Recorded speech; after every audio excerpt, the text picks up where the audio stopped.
Today, Turf Business TV are at Camberley Heath Golf Club, and we're joined by course manager Ross Jones and Agronomic Services David Snowden.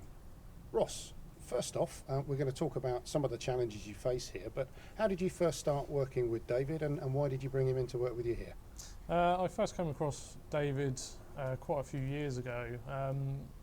You can tend to get bombarded by reps and information when you first sort of get a managerial role. And at the time, I asked David to come in because I was after some products, and he was very refreshing in his approach.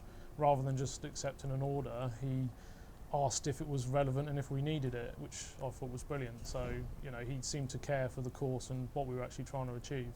Okay, so a refreshing change there. David, your background, the family's a farming family.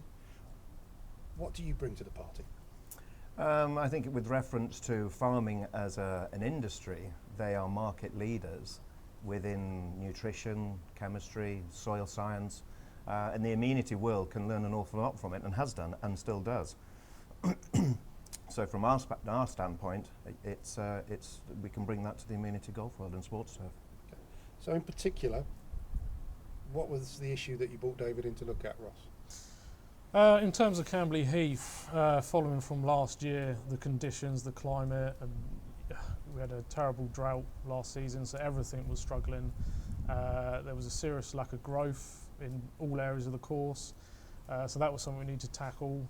From a greens point of view, it was general performance. I'd been here 2 years previous, and there was kind of a sort of fluctuation in the performance of what we were doing, so it was trying to get more consistent and more reliable sort of playing surface and program. So get the call, David. What's the first thing you did when you got here? Yeah, same as any situation, we try and provide a roadmap, and the most important way of doing that is taking soil analysis, which is specifically, we use an American company called Analink, which I don't mind stating the name because they are extremely high-end, and they can give us a very quick predictability of what's actually in the soil and what's potentially in solution, which then provides a roadmap for both of us to look at cost-effective nutrition. We also check the water, the irrigation water, because that has a huge influence on the impact on the soils and the grass, and so then that very quickly will provide us a roadmap. So I think there were a couple of problem areas that you pointed out earlier to us, Ross. One was the 14th green. Mm-hmm. What was the approach that you took there then? So the problem with the 14th was sort of consistency in performance and the roll of the ball, and it fluctuates because there's various types of grass species there, so it was trying to get consistency there. David came in and reviewed it and suggested some chemicals and ways forward to try and even out, you know, the growth rates and performance, and I'm pleased to say we've been successful so far. What did you actually recommend in particular? I think firstly you have to remember that our soils, the root zones, are just growing mediums, and so we can actually make them far more efficient at their job. So you have foliar food which goes onto the leaf, you have soil liquids that go into the crown and can feed the root system, and you can have conditioners that actually improve the structure of the soil. So our first thing was to reduce thatch, and we can do that chemically, which helps a golf course not have too much aggressive renovation work, and then make the root zone more efficient. And are you using soil conditioners as well? Is the same part of that program, or is that? Yeah, you know, there's certain products, and we use a company called Florentine Products in America, extremely high end, but also good value for what they do. And we can produce a product called Thatch Buster that gently break down the thatch and use that as a food source. And then their foliar products, we can get consistency growth, and that's really what Ross is after, because they don't want the grass growing at 7 millimetres at night time and it's chopped it off at 2.5 millimetres at 4 o'clock in the morning. Sure. And so you want consistency of growth, not fluctuation. And Ross, that initial consultation, shall we call it, to you getting to a position of where you were happy, how long did that take? Yeah, it was pretty quick. I mean, I know David, I've worked with David before. It was interesting because it's an old course with old greens, so it's been very interesting to see how they would react from quite a drastic change, really, to what they used to. Initially, they were slow burners, but a lot of that to do with climate, I feel. From now, they're very consistent. There's no depreciation. There's no sudden flushes. And no, they're performing well, and the membership seem to be pleased with it. I think, Ross, also you have to remember what we did with the foliars. Floretine foliars are like an IV to a plant. Right. You know, you can inject exactly what you want into the plant very quickly, and it'll respond very quickly. And then the soil is a bit more like an oil tanker. It takes quite a bit of time to turn around. Okay, interesting analogy. The other area that you showed me, I think, was the third fairway, which is quite a dramatic before and after that we're probably seeing at the moment on the screen. What was the approach there, and what was the actual problem? Initially was panic, really. It was I mean, no grass. to be honest, I mean, a lot of people are in the same boat from the conditions last year, and it was to be expected. It was tricky because it was total coverage had gone. So from a playing point of view, it was pretty unplayable, and you know, from my point of view, it was just visually not good, and it's just not good for anybody.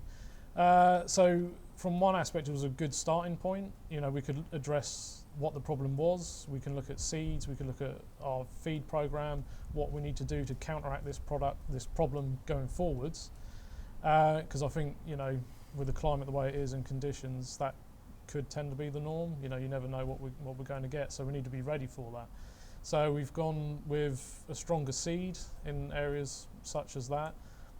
David gave me some great granular fertilisers, which we kind of hammered the area with, and when the conditions were correct, it's absolutely flourished. So there's a really dramatic after photograph, which really does show something. Yeah, and to be honest, within a short space of time, that's within 4 months, and it's you know, it's important to take pictures and show, you know, where we've come from and actually what we've achieved in a short space of time.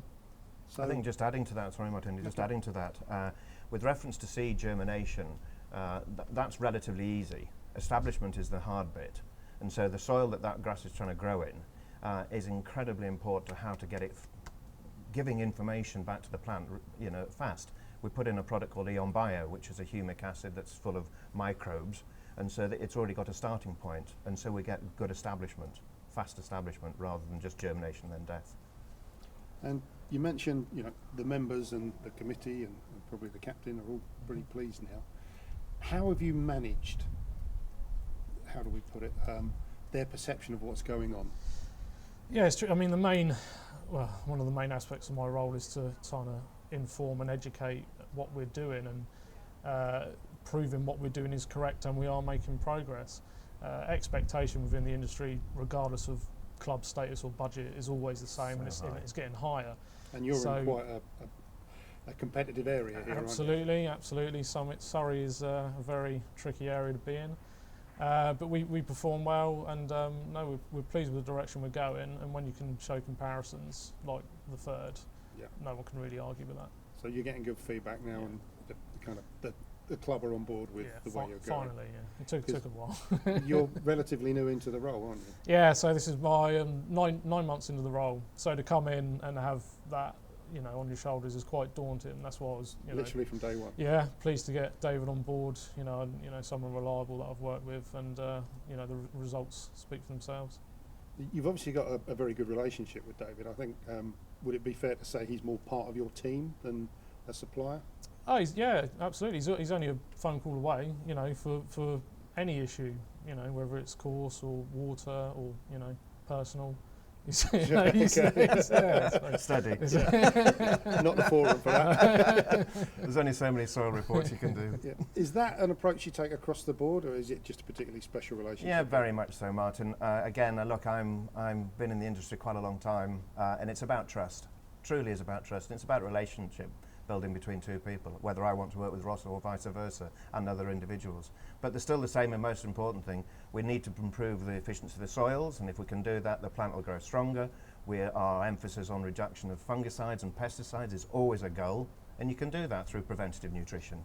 And the approach is holistic rather than... Very much so, and long may that last. You know, no one's disputing you still need a fungicide jug on the shelf, but if you can get away with not using them on a regular basis, then hallelujah. And that's got so many benefits, not just for the environment. Massive. And you can do it because we are what we eat. And so we can do that in front of a plant.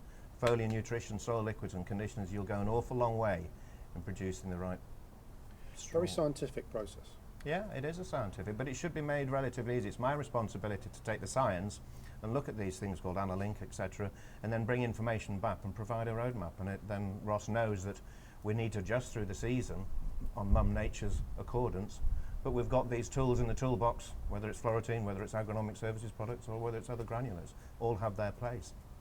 So from your point of view, Ross, there was a bit of disaster recovery there. Certainly the third would show that a fair way there. Going forward, you've got things under control now. Does David and his products still play a big part in managing that, or is it more a case of you've kind of got it under control now? No, absolutely. I mean, moving forward, it's a case, and this is what I've highlighted to the membership and the committee is saying, if we can achieve this, starting off on the back foot, imagine where we can be moving forward. So, our tactics might be slightly different because we're already in a good position, but you look at other areas, so you feed it better, you stay on top of the aeration, which wasn't there, and you just enhance it, can keep getting better. So now the club probably have got a bit more expectation from you. You've created a bit of pressure for yourself. Absolutely. But hopefully you've got the setup to do that now. Yeah, I believe so. I think we're in a good place, and it's early days, but the course has shown that it's reacting well to everything we're doing. So I think over the next year, 2 years, it's only going to improve. And you've got their trust now as well with an early big kind of visible win. Absolutely. Okay. I think the expectations of the golfer has gone up as well, and so 365 golf is a demand, and so when Ross doesn't have time to put holes in the ground or doesn't have time to work when he put the effort in to manage that course, there are certain things we can do nutritionally, chemically, OxyRush, these products that can help the soil do their job without having to go and put a load of holes in the ground. Well, adding on to that is time aspect as well. Golfers don't want the disruption, but also we don't have the time. The courses can get so busy right through the day. So if there's a product that can, do as good a job as a mechanical approach, then It's got to be absolutely. used. Yeah, quite.